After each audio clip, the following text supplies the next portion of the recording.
squad looking? No changes, obviously? Yeah, I've seen both teams have no changes, and obviously that's a really good sign coming into this point of the year. You can see a lot of teams throughout this season have been impacted heavily by injury, and while we've got 4 ACLs on our list, and in particular Janelle Cuthbertson, I think at this point of the year for everybody else we're in pretty good shape. No sore spots, no one in doubt going in? No, we're looking pretty good. I think, you'd expect every team that's still playing at this point in time to have a reasonable level of soreness, but that's footy. I think we're in good shape. Hawks have been one of the surprise teams this year. First time, I believe, you're coming up against them. How do you see them? First time this year. We've lost to them in the last 2 years in some games of footy that didn't necessarily look like Port Adelaide footy. So, I think the beauty of them this year is obviously Daniel Webster's come in and brought a much more aggressive style of offence into their side. And, I love that both teams, us and Hawthorn, like to attack offence pretty heavily. So I think should be an exciting game. Do you see some similarities in that regard between the two sides? Yeah, definitely. You can see both teams like to play pretty quick into their forward line, and they've got 3 pretty dangerous tall forwards as well. So I'm excited for the brand of footy that we should be putting out there on Saturday night. What's the confidence level among teams and girls like at the moment? Yeah, I think we have an absolute level of respect for every opponent that we play, and we're really pleased to be playing in week 2 of the finals in our 3rd season of this competition. And obviously we've had a long winning streak now. I think it's equal to any other team in the comp this year in hitting 7. So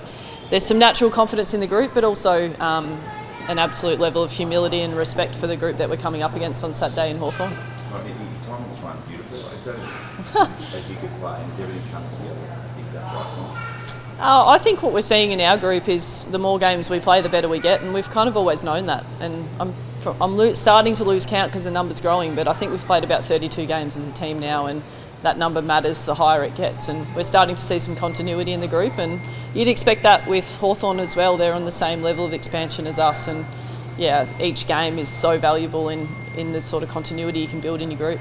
I want to draw you into a 1 week at a time thing. I'm already there. How much does it change things? You went from it's great being in the finals to these guys are doing it. Yeah, I was certainly really pleased with the style of footy we played under high pressure and against a really good team in Richmond. I think, the level that we got to on Sunday at Alberton is finals footy, and it's something we've been building towards for such a long time now. And we've copped some losses on the way because of that. And so to see the group perform really well in contest and also score heavily in our first ever final is exactly what we could have hoped for. And I'm looking forward to trying to play the same brand of footy on Saturday night. You've been so process driven throughout the whole season. Do you dare to dream at all about where this ends up? No, we do have to stick to the process, and I know that's not going to give you guys any news grabs at this point, but we are about sustainable success. We definitely don't want to be the team standing here with happy confidence and being satisfied that this is our final and turn around next year and not be standing here at the same point in time. So it does need to be process driven because we want to build sustainable success. Harry Phillips said earlier in the week that considering the run you're on and how good you've been, that maybe it's time to stop looking at the 2 young tag and that this is a strong group throughout this sort of 7-game run. Have you felt sort of the group grow into themselves in terms of believing that they can do something incredible this season? Yeah, it's interesting with such a short fixture in every year of AFLW. I've always sort of thought, even back when I was playing and the seasons were shorter, 1 win always felt like 3 or 4 and a loss always felt like 3 or 4 losses. And so to have 7 wins now and the belief and confidence building with that, it is really meaningful for a young side. And I mean, the reality is we do have a young team and they are maturing faster than probably what I could have hoped at this point of the year. So the next level and test of maturity is, can we play to the same level we did against Richmond on Sunday at home?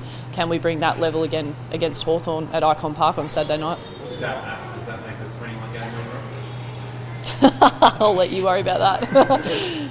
You're better at maths than I am, clearly. What's the season been like for you personally to see this keep going, this journey as coach? You obviously had success as a player. Coming into the season, just the 3 wins for yourself on your own record, to be able to get to where you are. What's it been like? It has been really challenging in many moments, and we've had certainly the first 2 years of our team. You feel like you're in games at half time, and the lack of continuity in footy together and the lack of fitness that was missing in the first 2 years, that takes time to build up.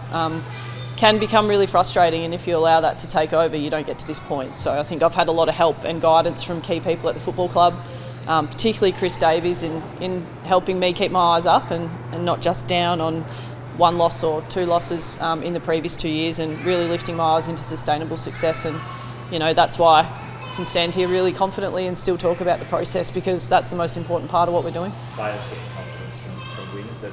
Is your confidence growing as a coach over this journey, given where you've come from? I think as a whole group, you know what you're working towards, and you have to have belief in what you're doing. But in reality, wins at a high performance level build far more confidence than losses, and so it does help enormously. And I think even just the togetherness and the trust within our group has grown enormously, because I think winning games of football against good sides, which we have throughout the year, it builds confidence for players to go to a whole nother level, and we've seen that in the last few weeks, which is really pleasing. The final on the road, how does that, change things from the preparation and everything? No, nothing changes, to be really honest. I think we've been a team that has travelled really well, particularly this year, and we do have to travel every second week, and in the congested space even more so.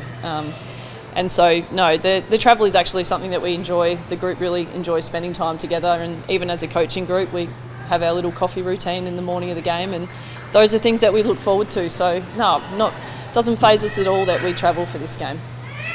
I was asked one last one on three players named in the All-Australian squad. Yeah. Too. Must be really proud, and they're such young players, all 19-year-olds. Yeah, Emily Borg is she's hanging out to turn 20 on Sunday, but I'm hanging on to the fact that she's 19 years old still. So for Emily and then Matilda as well, and Shanae, to all be named in the All-Australian squad of 42 is really exciting for them. But also, speaking to the group about it this week, it's a reflection of the level that the rest of the group trains to, because we can't see that level of development and growth in those individuals without, obviously the games help in playing against high quality opposition, but that is such a limited space for our group. So it is so important that our entire group, and that includes the non-selected players in this, that we're all at a level in pre-season, in the off-season and during training to help everyone get better. You touched off camera about bringing your family along. How huge is that? What is a massive milestone for you as a coach to get your family along? Oh, it's honestly just really special. I'm a little bit nervous about Marley getting on the plane. The girl's got lungs, so we'll, hopefully she enjoys the flight. She's also on the move constantly, a little bit too much like me. So see how she goes sitting still, and I know that she will absolutely enjoy being the centre of attention with the whole team over the course of the weekend. So it should be a lot of fun.